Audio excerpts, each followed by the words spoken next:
of the famous old town racing crew in outer voltage world. Down on the Kitty Bitty Lake where the finest ever seen, when they rode the old Blue Peter in the chime of 9:13. They rode the old Blue Peter in the time of 9:13. The St. John's Regatta on Lake Kitty Vitty is 155 years old. Not all years are the same, and as every St. John's man worth his salt can tell you, the year that mattered most was 1901. In Saxon's old Blue Peter with the record 9:13. The talk of the tavern was a team of strapping fishermen from Outer Cove near St. John's. The 6 fishermen rowed the course that year in 9 minutes, 13 and 4/5 seconds. For 80 years the record stood unassailed, many thought unassailable. The course must have been shorter, frustrated oarsmen would argue, or the shells must have been lighter. The 9:13 record stalked local regatta hands like an unyielding ghost. 6 a.m. August 5th, the weather station at St. John's Airport. These men have a heavy responsibility. The Regatta Committee may be the only unelected body in Canada empowered to declare a one-day holiday for an entire city. Tropical storm Cindy seems to be worrying most people, but it's right now situated about 150 miles south-southeast of Cape Race. In Newfoundland, people like their holidays on fine days. To give us some light northeasterly winds as it passes late this afternoon. Early morning pond conditions are just about ideal.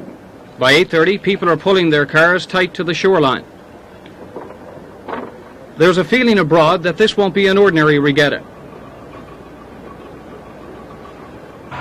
The renewed excitement for this year's event has a couple of sources.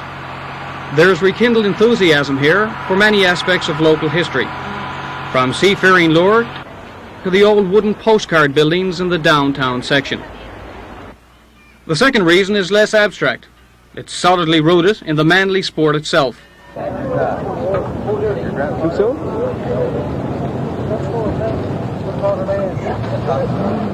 In last year's regatta, 6 oarsmen from a local plumbing house called Smith Stockley recorded an astounding time of 9:37, the finest in 40 years. A week before this year's regatta, in an unofficial practice heat, the Smith Stockley boys actually trimmed a second off the 9:13 record. The crew's coxswain is Jimmy Ring. He's nearly 70 now, and he's been involved in regattas for 52 years. This year his crew is hungrier than ever. For 3 regattas now, Smith Stockley has been the crew to beat. For this year's derby, they started training last September, rowing twice a day, jogging up and down Signal Hill, pumping iron. Old regatta hand Jack Werdigan has never seen the like. They give up everything. They give up all their entertainment. They just come down here and spend 6 and 7 hours a day in training, day after day since September and October. And this is continuous. I mean, they're really dedicated men this year and the past couple of years. Nothing interferes with rowing. This is their first love. But Smith Stockley has a serious rival this time out, a disciplined crew called Star of the Sea. The Star Boys also have been training fiercely, and in practice runs they too have come within a whisker of the 9:13. The consensus is that the Star of the Sea crew will either threaten the record themselves or push Smith Stockley to it.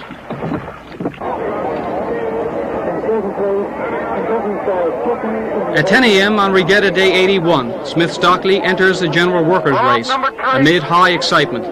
Up number 3.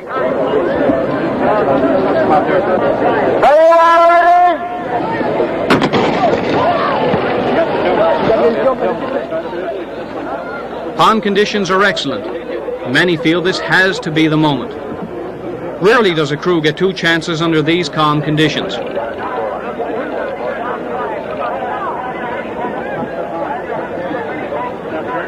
But in this race, Smith Stockley is virtually without competition.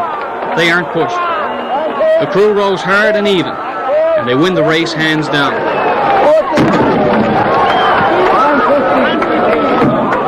But in these near-perfect pond conditions, they finish in 9:15, 2 seconds shy of the record. You could cut the disappointment. Between important races, the St. John's Regatta becomes what it always has been, the working man's outing, an event described a century ago as having everything to please and renew the inner man.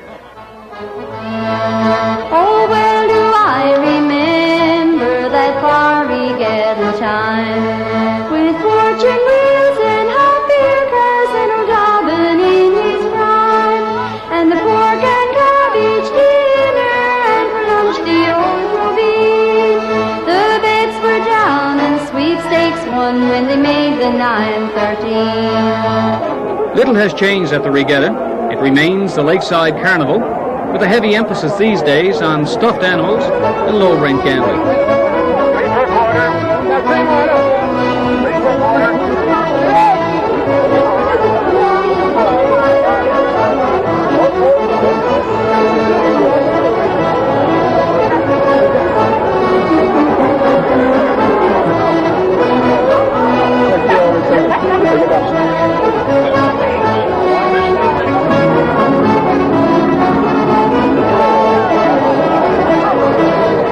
Until midday, the general feeling here was that Smith Stockley had blown their best shot at the record in the morning race.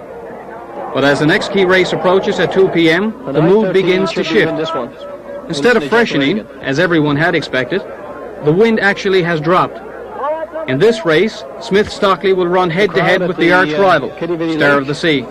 Never have two regatta crews been better prepared. Crews are ready. Are you all ready?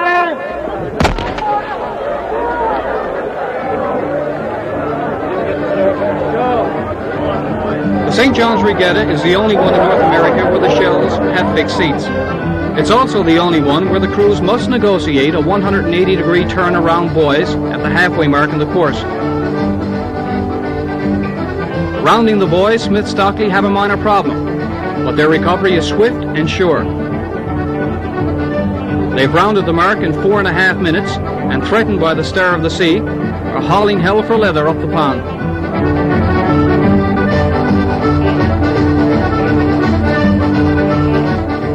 Suddenly, everybody knows what's happening. People crowing, come on, Smith Stockley. Where are they? 9 minutes, 9:01, 9:02, 9:03. The 9:13 may fall, 9:07, 9:08, 9:09, 9:10, 9:11. Yes, sir! 9:12, 2-4. The 9:13 and 4/5 is broken. A record by the Smith Stockley crew. The 80-year-old record. They're in the rear. Yes, sir. 9:12, 2-4. A new record. 80 years gone. Jubilation is not the word, John. Barrington stands up. The Smith Stockley crew have broken the record. 9:12. A brand new record for the St. John's Regatta. 9:12.04. The 9:13 people coming out to the course in the water hugging. For the top race, 9:12.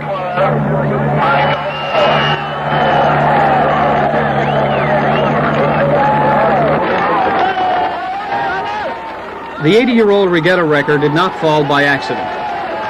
It fell to a dedicated crew, a crew with a willingness to train and the patience to wait 5 years.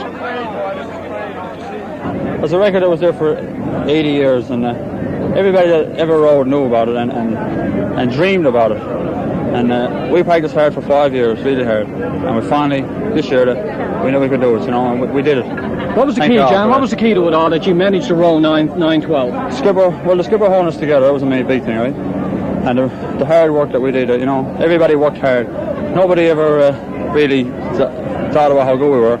All we were interested in was getting better, and that's what we did. We rode hard and we worked hard all year, and that's what happened. It paid off.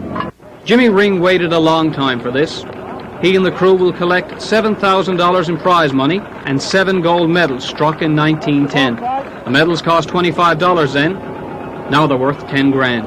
What was the key to you winning the race? Was it the little push you got from Star of the Sea that you needed to win, get the 9:12?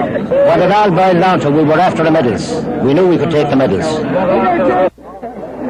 But this prize is bigger than either medals or money. Like the Outer Cove fishermen of 1901, Jimmy Ring and the boys have rowed their way into the history books. St. John's and the St. John's Regatta will never be the same. I'm getting old and passing years now bring upon regret. All breezy bells and old square dance and things that men forget. But my